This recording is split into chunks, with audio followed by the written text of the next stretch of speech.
So one thing that Wuthering Waves version 2.0 and beyond has been trying to do a little bit more is kind of outreach to different regions. Now, I've talked about this a lot in forms of advertisement and also in forms of many other things, and well, it seems like Wuthering Waves are trying to reach out to all of these different regions, including places over in America, over in the UK, over in Europe, and also in other places like Japan, Korea, and many other places too, which again is very exciting for the game, as going global can actually help it improve its audience. And then we've seen that in many cases with Genshin Impact, Honkai Star, and Zealous Zone Zero, with them having massive fan bases pretty much across all regions, and I think that's something that Wuthering Waves and Kuro Games really want to get to. And well, it seems that we might be a step closer to that with one really exciting kind of announcement in terms of awards and also some kind of advertisement that's been going on, which again makes a lot of things very hopeful for the future of Wuthering Waves and how widespread it can actually really go. But before I get into this video, don't forget to leave a like and subscribe, guys. Do enjoy it, and let's go to Game Subs, use my code KAZA, get 10% off. Again, they've got a ton of really cool stuff over there, so I definitely recommend going over there, taking a look, and yeah, let's get back into the video.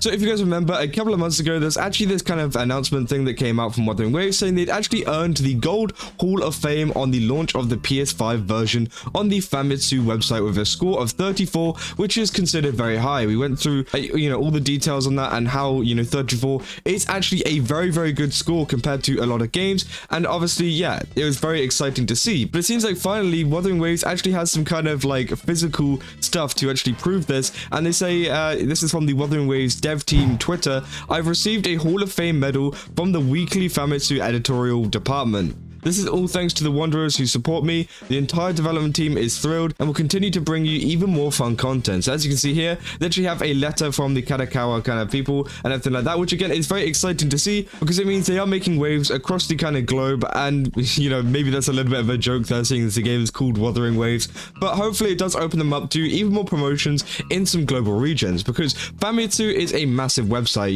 It's been talked about before. Famitsu is very popular over in Japan, meaning that a lot of people are going to recognize this, and hopefully a lot of companies are going to recognize this and maybe work with Wuthering Waves a little bit more in terms of collaborations and a lot of other stuff, because again, usually we do see a lot of collaborations for like South Korean stuff and for Japanese stuff, but again, I haven't seen too much of it recently. We saw a ton of it come out for the version 2.0 update, but ever since then I haven't really seen much, so it would be nice to have some kind of other collaborations out. But there's actually one that was released around a similar time to this announcement, which is very exciting, which is Pash. I think this is a kind of magazine thing over in Japan as well, and it says Narashio appears on the cover of Pash for the first time. Pash April 2025 issue Narashio special version will be released on March 6th. We will deliver a 16-page special feature on the Rina Sita edition.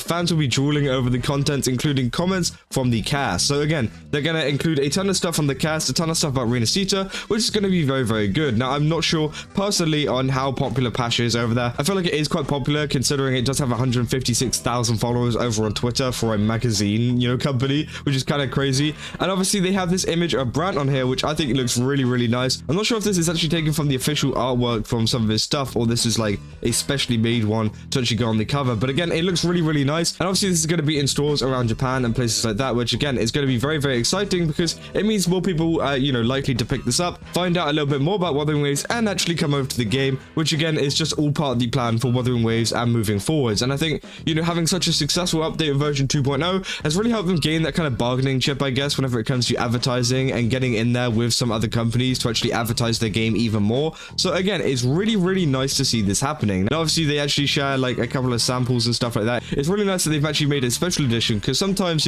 what a lot of magazines tend to do, sometimes maybe they'll make like a 1-page cover and then maybe make like a 2-page spread on it, but they've made a 16-page version of this entire Wuthering Waves stuff, which is like absolutely unbelievable. I think that's really cool, and I'm sure they do this with a lot of other games and other media as well, which is great. But it seems like it is Wuthering Waves' turn, and obviously they include some samples of some images we might be seeing there, and it seems like a lot of people are very excited for this to come to this magazine. But on the topic of Brant and Japan, also we had some information about Brant's banner. If you don't know, Brant's banner came out probably about 3 days ago now, by the time this video comes out, and pretty much it talks about how well Brant's banner actually did in the first day, and well, it's looking pretty good, to be fair. And I think this is only over in Japan. They didn't really include too much about the information here, but apparently this person does this with every single banner, and obviously the data shows that he's actually made 33 million yen in 1 day. Honestly, I think Brant has actually surprised me and a lot of people of how well he's actually sold, especially over in places like Japan as well. Obviously, that's really good. Apparently, he made just a little less than Phoebe. Phoebe actually made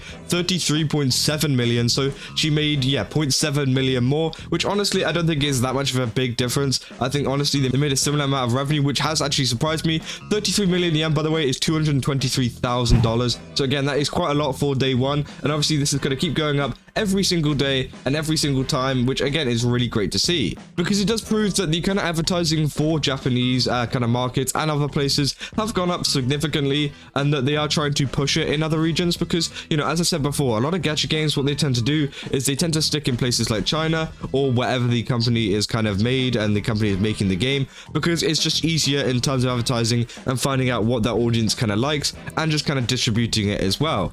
But Wuthering Waves isn't going to do that, and you know, it seems that they have been branching out to a lot of these places, and these are just like some of the examples that I've shown you guys of that. And I've shown you guys many examples in the past of other advertising techniques that they've used, especially in places like South Korea and other kind of collaborations like that, because again, collaborations can really help with just kind of exposing the game to a lot of people. Even if, you know, everyone that looks at it doesn't, you know, sign up to the game or something, at least they've done their kind of bit of trying to get the game out there and get the game exposed to people, which again can be really good. Now, one downside of this obviously is the kind of localization issues. I know there has been some localization issues for South Korea in particular, which I've talked about in a full video about the issues that they've been having with that, but also with Japan as well. I feel like they have been having a couple of issues as well in terms of just translation and, you know, making sense of things. I think Ryukyu actually mentioned this in this video about like the overall Japan thought about Wuthering Waves a couple of months ago, where, you know, some of the Japanese streamers were like, that doesn't make sense, you know, that sentence doesn't make sense,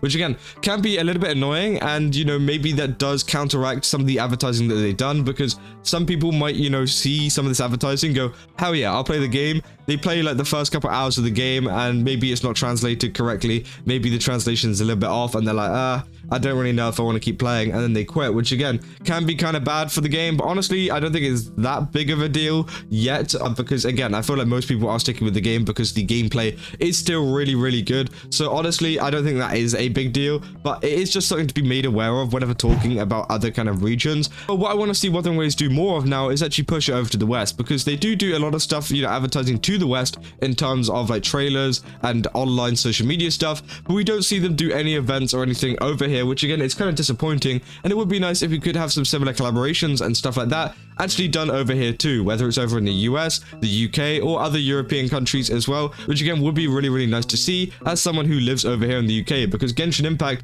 and Honkai Star and some other kind of, you know, games like that have done a very good job at doing some advertising over here. Obviously, as I've talked about before, I've attended the Genshin concert, which was really, really good, and obviously it helps to promote Genshin quite a bit, and it's just nice to see something that you play and something that you enjoy every single day coming to a town near me or a city near me where I can actually go and watch it, which just improves the overall engagement of a lot of the players, I guess, just due to the fact that they can get involved with a lot more of the content. So hopefully with Wuthering Waves, they do a little bit more of the advertising, and that's probably one of the only things I could suggest in terms of making it a little bit more global and just appealing to a more global market. Now, that's not to say that they're doing badly or anything in terms of players over here or the US or anywhere. They're actually doing even better, which again is really great to see, but you know, it's just something nice that I would like to see added over, you know, to this kind of portion of the community. Yeah, let me know down in the comments what you guys think about this. Do you think that, you know, Wuthering Waves deserves a lot of the stuff that's been going on? Obviously, they've been getting a lot of the awards, and they've been, you know, having a lot of really cool collaborations. And what kind of collaborations and where do you want to see these collaborations actually happen?